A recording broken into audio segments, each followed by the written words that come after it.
For those who don't know me, my name is Remy Bernier.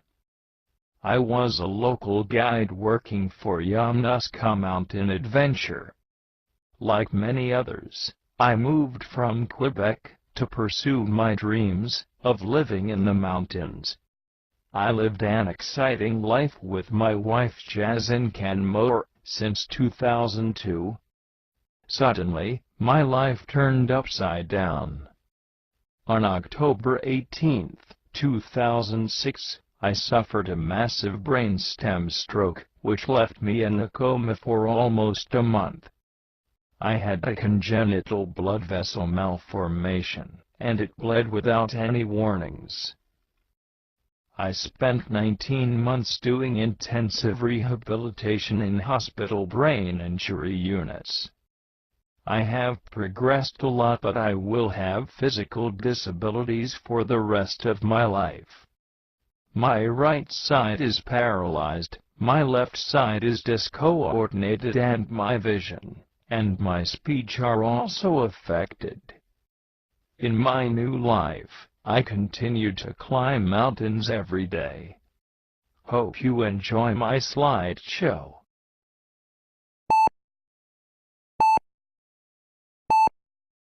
I woke up 28 days later stuck inside my own body. A body that could not move, and a mind that could not speak. I realized that my life would never be the same. I came a long way to be here tonight, and I would like to share my story with you.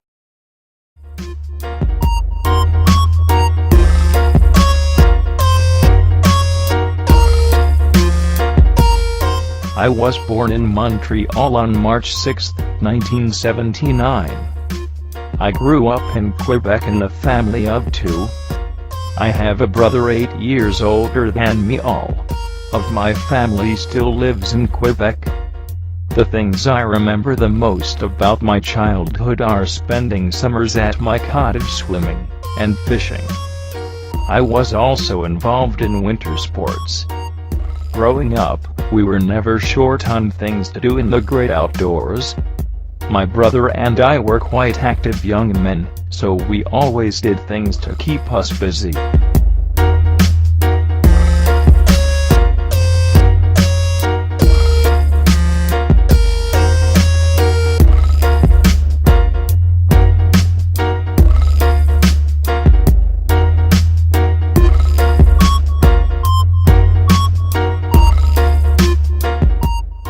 I cross-country skied from 9 to 18 years old. I was fully dedicated to my sport. Cross-country skiing is a lone sport, one that requires determination and perseverance. Skills that cannot be taught, but are found within the person. These are skills I carry forward to this day. Although one needs to get through the sport on their own, I did have the opportunity to meet great people. I won multiple provincial events and Eastern Canadian Championships. My proudest achievement would be a bronze medal at Canadian Championships.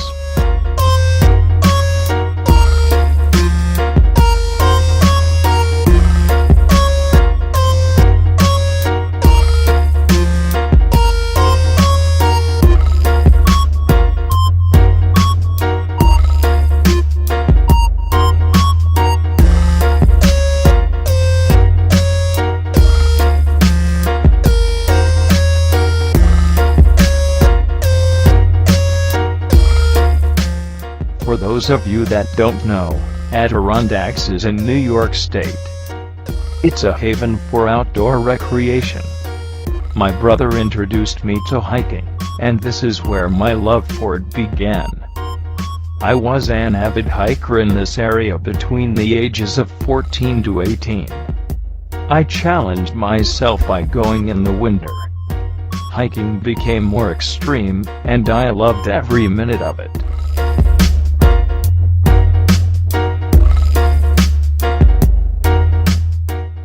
After trying rock climbing, I quickly lost my focus on cross-country skiing. I was looking for adrenaline. Rock climbing, ice climbing, canyoning, backpacking, and kayaking. In adventure sports, I found a way to fill my need for challenges.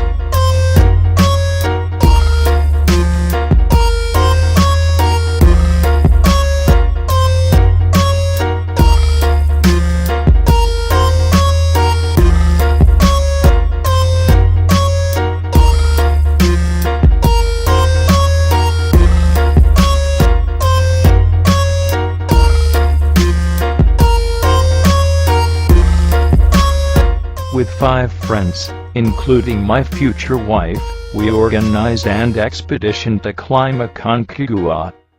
I was the youngest, 17 years old. However, I was the most motivated to achieve my goal. I was extremely thrilled by my first expedition. I came back home with the desire of becoming a mountaineer.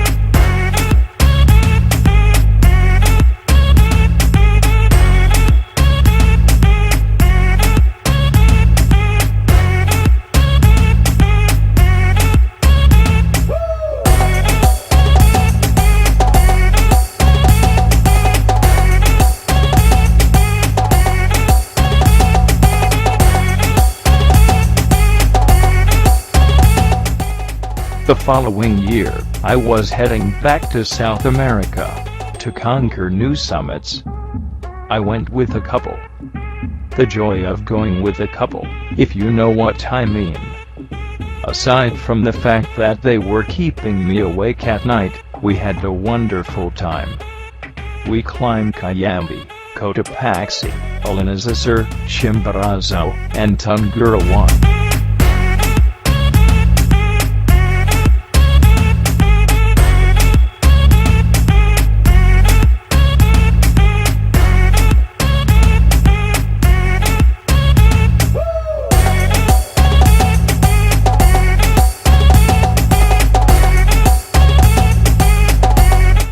In my initial plans, I was going to Baffin Island immediately after my trip to Ecuador. Following this expedition, I was going to Alaska to climb Mount McKinley with a friend. Unfortunately, both expeditions were cancelled back-to-back. The frustrated 19-year-old decided to leave for McKinley solo. I underestimated the force of a mountain of this size, and got turned around early.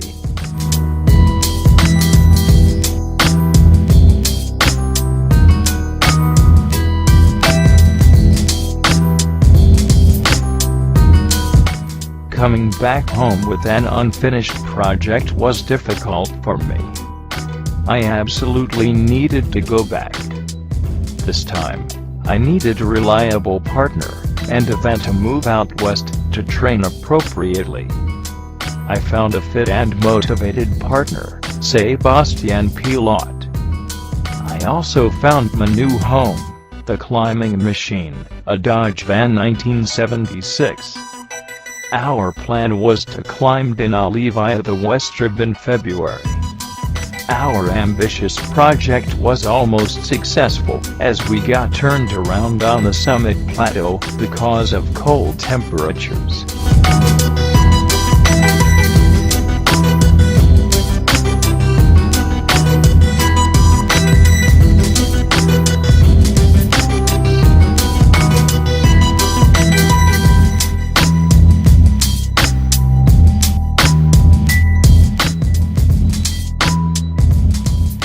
Working as an automotive technician, I started my adventures in a weekend warrior style. I met a lot of wonderful people, and I had such a good time in the mountains that I wanted to spend all my time doing it. Then an idea came to me: why not do guiding full-time? It will be easy. Just a few minor exams and I would be a mountain guide. I did my full rock and my assistant alpine guide ACMG certifications. I worked for Yamnuska Mountain Adventures, and was a custodian at Campbell Icefields Chalet for one winter. Canmore Chrysler was also a good way to pay the bills. I want to thank everyone who did spend some time with me in the mountains. My memories are all very clear, and I will never forget any of it.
1979–1989, I grew up near Montreal. As a child, I was the fat kid doing an unconventional sport, and was bullied in school years because I was different.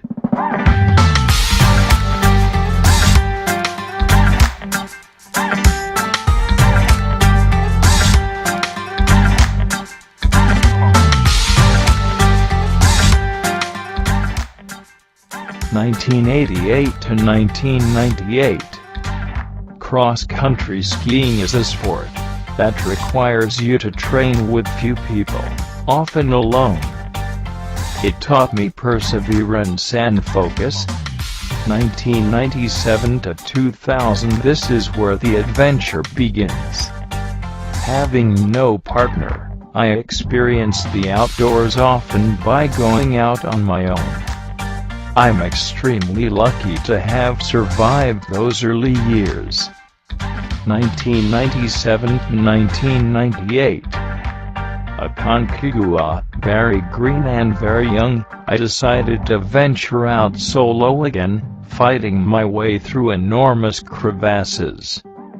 This was after a Concagua. I was in a different country, and didn't know the language, but I was determined to succeed.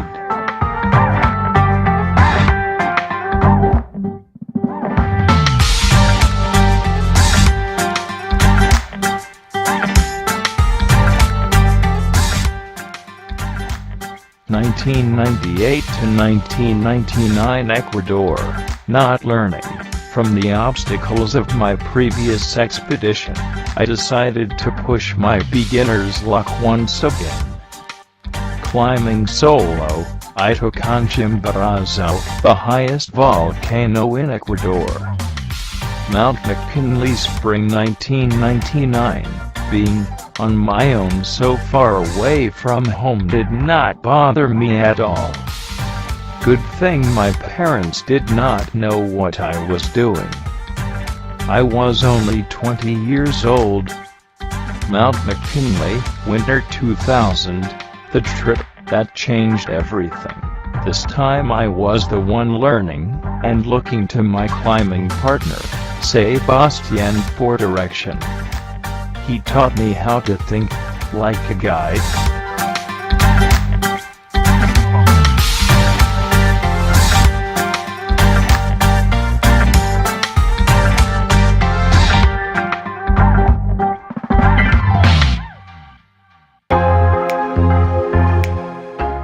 (2000–2006).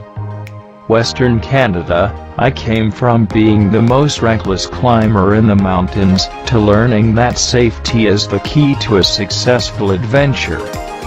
From just a single experience, I chose the path of becoming mountain guide.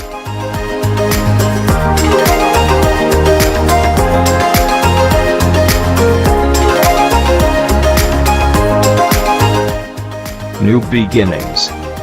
2006 to now. Besides my stroke, I have made it over many difficult barriers. And from this, I have only one thing to say: never give up.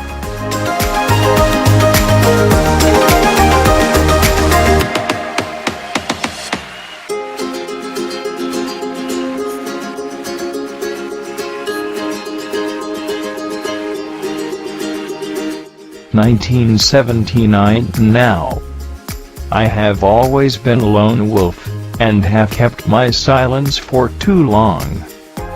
I deserve respect, and not to be treated like a child.